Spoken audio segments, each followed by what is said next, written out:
একে একে আল্লাহর সমস্ত আলামত শেষ হয়ে যাবে। তখন পৃথিবী অন্ধকার হয়ে যাবে, সেই সাথে বৃদ্ধের ন্যায় হয়ে যাবে। মা সন্তানকে ভুলে যাবে, স্বামী স্ত্রীকে ভুলে যাবে, ভাই বোনকে ভুলে যাবে।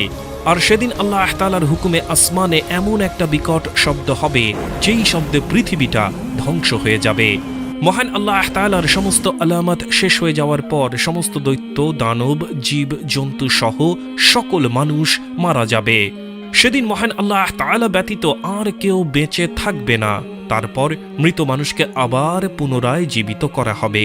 প্রত্যেক মানুষকে আবার নতুন করে জীবন দান করা হবে এবং এদেরকে নিয়ে একটি বিশাল মাঠ পতিত হবে, যেই মাঠের নাম হবে হাশরের মাঠ। এই মাঠে সবাইকে তাদের কর্মের হিসাব দিতে হবে। যারা ভালো কাজ করেছে তারা জান্নাতে যাবে এবং যারা মন্দ কাজ করেছে তারা জাহান্নামে যাবে। সেই বিশাল হাশরের মাঠে আল্লাহ পাক রব্বুল আলামিন তার অগণিত ফেরেশতাদের সাহায্যে সেই মাঠে বিচার কার্য সম্পন্ন করবেন। হাশরের মাঠে সেখানে সমস্ত মানুষ দাঁড়িয়ে থাকবেন।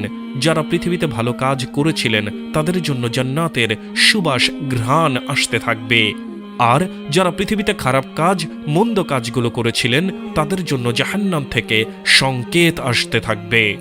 ইতিমধ্যে যারা পৃথিবীতে খারাপ কাজ করেছিলেন তাদের ঠোঁট মুখ শুকিয়ে যাবে। তাদের হঠাৎ করে মনে হবে যেন হৃদপিণ্ডের দম বন্ধ হয়ে আসছে। কলিজাটা শুকিয়ে যাবে, কেননা সে বুঝতে পারবে আমি তো পৃথিবীতে খারাপ কাজ করেছিলাম, আমি তো পৃথিবীতে সুদ খেয়েছিলাম, আমি তো পৃথিবীতে ঘুষ খেয়েছিলাম, মানুষের সাথে জুলুম করেছিলাম, অন্যায় অবিচারে লিপ্ত ছিলাম। আজ আমার একটু পরেই বিচার হবে, আমাকে জাহান্নামে দেওয়ার আদেশ করবেন। এই সকল কথা তার অন্তরে জাগ্রত হবে এবং তার কলিজা, ঠোঁট, মুখ শুকিয়ে যাবে। আল্লাহর সাথে শিরক করা এটি কবিরা গুনাহ, অতঃপর আপনি জাহান্নামী। আজকের ভিডিওতে আলোচনা করব শিরক কি এবং এক লোক কিভাবে আল্লাহ তাআলার সাথে শিরক করত, অতঃপর সে জাহান্নামী। ইবাদতের প্রকারসমূহ থেকে কোনো কিছু আল্লাহ ছাড়া অন্যের জন্য সম্পাদন করাকে শিরক বলে। আল্লাহ ছাড়া অন্যের নিকট দোয়া করা, গায়রুল্লাহর জন্য কুরবানি করা, মানত করা এবং এমন বিষয় আল্লাহকে বাদ দিয়ে অন্যের নিকট উদ্ধার কামনা করা, যা থেকে উদ্ধার করার ক্ষমতা আল্লাহ ব্যতীত অন্য কেউ রাখে না। আর তাওহীদ হচ্ছে একমাত্র আল্লাহ তাআলার জন্য ইবাদতকে নির্দিষ্ট করা, এটি হচ্ছে শিরক। তো চলুন একটি শিরকের ঘটনা শুনে আসি। বন্ধুরা, এই ঘটনাটি হচ্ছে রফিক নামের একজন ব্যক্তির। সে অনেক গরিব একজন ব্যক্তি ছিল, অনেক কষ্ট করে পড়ালেখা করেছিল এবং সে অনেক পরহেজগারও ছিল। এরপর সে একটি অনেক ভালো চাকরি পায় এবং তার পরিস্থিতি ধীরে ধীরে ভালো হতে শুরু করে। তবে সে এমন কি কথা বলেছিল যার কারণে সে শিরক করে বসে এবং সে জাহান্নামী হয়ে যায়?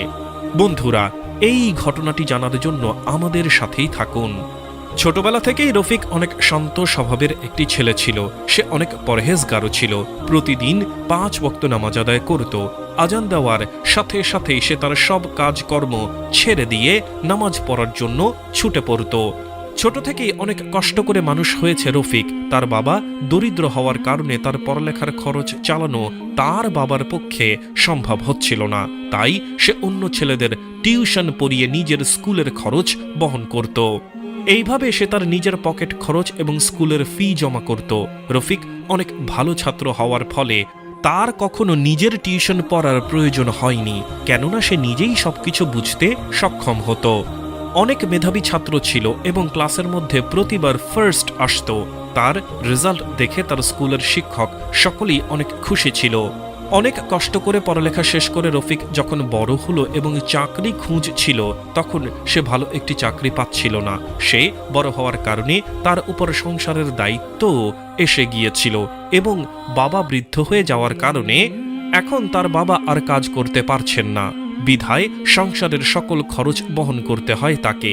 রফিক এই সময়ে বাচ্চাদের টিউশনি পড়ানোর সাথে সাথে একটি দোকানে কাজ করত এবং কাজ করার পাশাপাশি সে তার চাকরির জন্য বিভিন্ন সার্কুলারে অ্যাপ্লাই করে। কিন্তু সেই সময় তার ভাগ্য কোনো মতেই কাজ করছিল না। সে অনেক চেষ্টা করছিল যেন সে একটা ভালো চাকরি পেয়ে যায় এবং তার ফলে সে যেন তার সংসার ভালো করে চালাতে পারে। রফিক প্রতিনিয়ত 5 ওয়াক্ত নামাজ আদায় করত এবং আল্লাহর কাছে চাকরির জন্য দোয়া করত।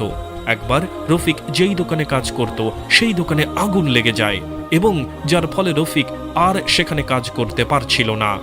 কেননা দোকান মালিকের সেটি একমাত্র দোকান ছিল এবং দোকানে আগুন লাগার ফলে অনেক লস হয়ে গিয়েছে, যার ফলে সেই দোকান মালিকের সেই দোকান আবার নতুন করে দাঁড় করানো তার পক্ষে সম্ভব নয়।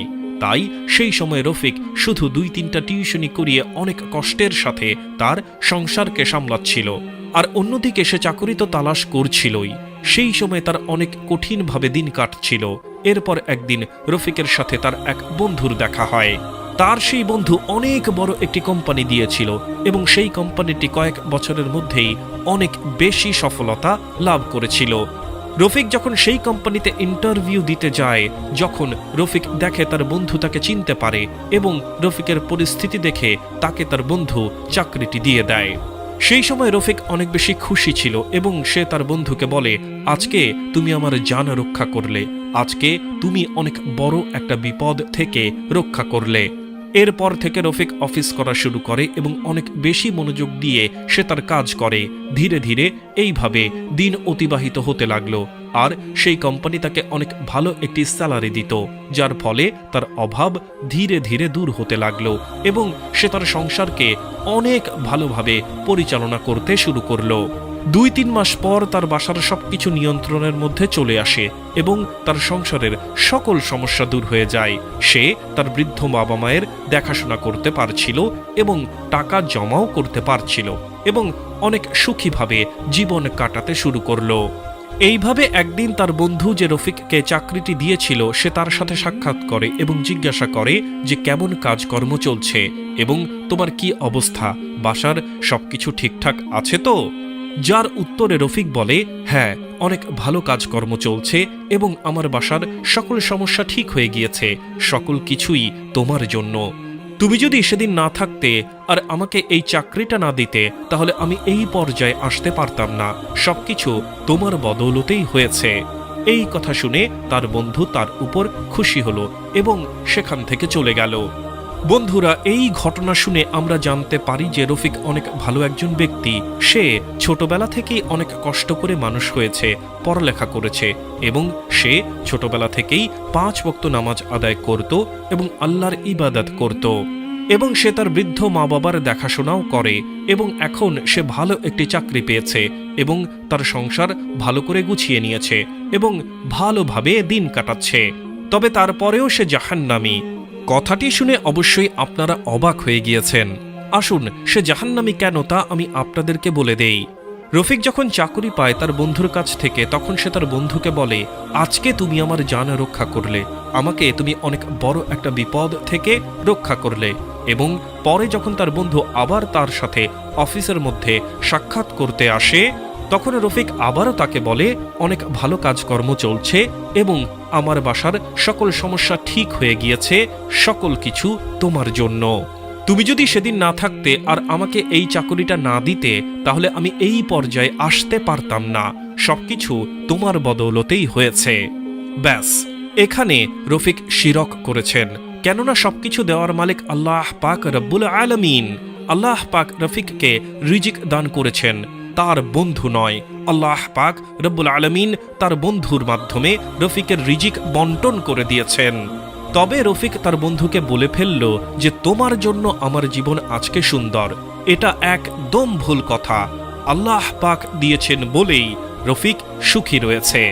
রফিক এই সকল কিছু বলেছে, এখানেই সে ভুল করেছে, অতঃপর সে জাহান্নামী।